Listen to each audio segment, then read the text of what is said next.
بەناوی خوای گەورە ڕەمەزانی هەموو لایەک پیرۆز بێت و خوای گەورە تاعات و ڕۆژی هەموو لایەک قبول کات.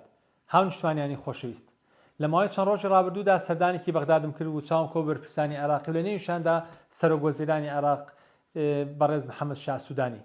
ئەوەی کە بەلامەوە گرنگە، ئەوەی کە بستومە، ئەوەی کە لەبەردەستمایە کێشە و چارەسەرەکەیشی ئەمێ بۆ ئێوەی بەڕێز بۆ تەواوی موچەخۆرانی هەرێمی کوردستانی بخەمەڕوو. ئەزیزان، ئەم زانیاریانە زۆر گرنگە، حەزکەم وتان بیزانن و دواتریش چارەسەرەکەی بزانین چیە و چی نییە. ئەوەی کە ئێستا ئاشکرا بوو لە بەردەستی مندایە زیاتر لە 150,000 موچەخۆر هەیە لە هەرێمی کوردستانە کە بوونی نییە. من باسی ئەوانە ناکەم کە پیان دەوتێ بندیوار. بندیوار موچەخۆرێکە دەوام ناکا بەس مەعاش وەرەگرێ، ئەوە بە هەر حاڵ ئەوە زەلامێکی فعلیە هەیە، بەڵام 150,000 موچەخۆر بوونیان نییە، هەر هیچ هەر کەس نین. بەرپرسەکان، بەرپرسی یەکێتی و پارتی، بەرپرسە عسکەرەکان، فەوج و لیوان بۆ خۆیان کردێتەوە، خەڵکەکان بوونی نییە. لیستی موچیان هەیە، کەسەکان بوونیان نییە. نزیکەی 150,000 موچەخۆر لە هەرێمی کوردستان هەر بوونیان نییە. یعنی ئەوە نییە بڵێ کەسێکە ناوی نووسراوە و دەوام ناکاو موچەوەرەگرێ، بەڵکو هەر بوونیان نییە. بۆیە قایمەی ئەم موچەخۆرانە نییە تابینێرن بۆ بەغدا. تاوان بەشێکیانەوە هێزە ئەمنیەکان نەنێراوە لەژێر ناوی ئاشکرا نەکردنی ئەمنی قەومیەوە، بەڵامی کەم پێتان دەڵێم هەر بوونیان نییە، هەر خەڵک نین، زەلام نین، بەڵکو بەرپرسەکانی پارتیەکێتی بە عەلاگە پارەکانیان وەرەگرنەوە بۆ خۆیان نییە بن و ناوی خەڵکیشان نووسیوە.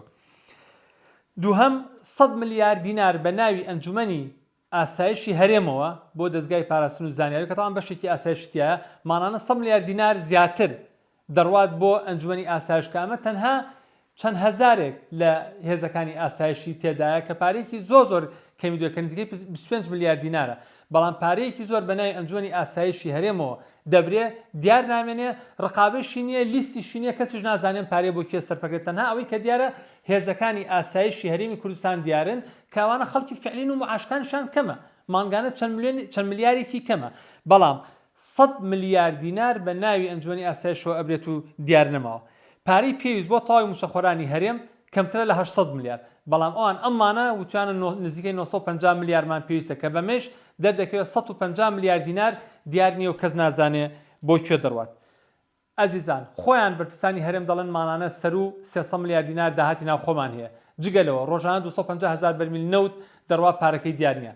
لە ئێستادا ئەو پارەی کە لە بەغاوە هاتووە کە نزیکەی 600 ملیار شتێک کەمترە، بەو پارەی داهاتی ناخۆ کە هەمانەکەی چەند مانێکشە نەک هەر هی یەکمان، پارەیەکی زۆرە و بەشی نەک موچەکە زۆریشی لێ زیایە. ئەمەی کە ئێستا ئەم دوو بنەماڵە حکومڕانە پارتی و یەکێتی ڕوبەڕووی خەڵکی دەکەنەوە پێکەوە، ئاگاتان لێبێ ئەمە هەمووی دەورگۆڕینەوەیە کە دەڵێ خلافمان هەیە. ئەو تا ئەمڕۆ کۆبنەوەی ئەنجومەنی وەزیران بووە، هەم یەکێتی تیا، هەم پارتی تیا، هەم مەسوول بەرزانی، هەم قوات تاڵبانی، هەمویان پێکەوە شەریکن، دەستیان ناوەتە بنەقاقا و قوتی خەڵک دەیانەوێت ئەو داهاتی کە لە هەرێمە کەشفی نەکەن، دەستی بۆ نەبن، لە ناوخۆ پارەی کامێرە، پارەی سنوورەکان، پارەی هاتوچۆ، تەواوی زەریبە، باج، ئەم هەموو پارەی لە خەڵک دەسەنن، ئەشانەوەی 1 دینار نەدەن بە موچەخۆران، پارەکەی بەغا هەمووشی بێت بەشێکی بن بە موچەخۆرانەوە، تا 150 ملیار دیناریشی دیار نییە دەیبن بۆ خۆیان و دەشانەوە دەستکاری پارەی ناوخۆ، خاڵە سنوورەکان، هەروە پارەی نەوت نەکەن. بۆیە من داواکارم لە ئێوەی ئەزیز، تاوان ئەوە ئەم کێشەی ئینشاڵڵا هەچۆنێ بە جوودی هەمولایە بە فشاری هەمولایە هەوڵ دەدەین چارەسەر بێ، بەڵام چارەسەری کۆتایی ڕوخانی ئەم حکومەی ئەم دوو بنەماڵەیە. ئەم هەڵبژاردنەی کە لە بەردەست خەڵکە تکاتان لێ دەکەم، هەڵبژاردنێکی چارە نووسسازە، دەتوانن خەڵکی هەرێمی کوردستان ئەم حکومڕانی خراپە بگۆڕێ. ئەو کاتە ئەو کەسی کە دێت حکوومەتی بەدەستەوەی ئێمن یا هەچ کەسێکی ترە، کە من پشت بەخوای گەورە دڵنیام کە نەوەی نوێ حکومڕانی دەگرێتە دەست، ئەگەر خەڵکی هەرێمی کوردستان بچن بۆ دەنگدان، ئەو کاتە لەگەڵ بەغار ئەکەوین، موچە بۆ خەڵک دەگێڕینەوە، وەسعی خەڵک چاک دەکەین، هەموو ئەو کێشانەی کە هەیە زۆر بە ئاسانی ئەگەر تۆ نیەتێکی باشت هەبێت دەتوانیت چارەسەری بکەیت.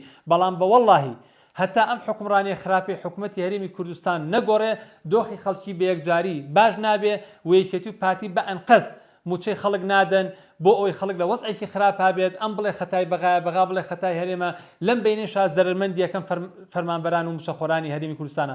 بەڵام پشت بەخوا دووسێ مانگمان ماوە خەڵکی هەرێمی کوردستان هیممەتێ بکە، ئەم حکومڕانی خراپە ئەگۆڕنەوە، خۆتان زان تقریبا لێبوونەتەوە، تەواو بوون، ماوەتەوە سەرەوەی بەس خەڵکی هەرێمی کوردستان بڕوا دەنگ بدات لەم هەڵبژاردنە چارە نووسسازەدا ئەم حکومڕانە خراپە بگۆڕێ، ئەمانەی لێبیر بێت کە چی بەرامبەر بە خەڵکو و بە فەرمانبەران و بە تەواوی موچەخۆرانەکەن هەر سەرکەوتوو بن. و ئینشاڵڵا ئەوەش بزانن ئێمە نەکۆڵین، نەوازهێنین، لە بەغا فشارەکەین، لێرە فشارەکەین، لە هەموو جێک فشارەکەین، دەبێت مەسەلەی موچەی فەرمانبەران چارەسەر بکرێەوە پشت بەخوای گەورە چارەسەری کۆتایشی بۆ دۆزینەوە بەڵام گۆڕانکاری گەورە چارەسەری گەورە بریتە لە هەڵبژاردننی داهات و کە خەڵک ئەم حکومڕانە خراپەی ئەم دوو بنەماڵەیە بگۆڕێ هەر سەرکەوتوو بن.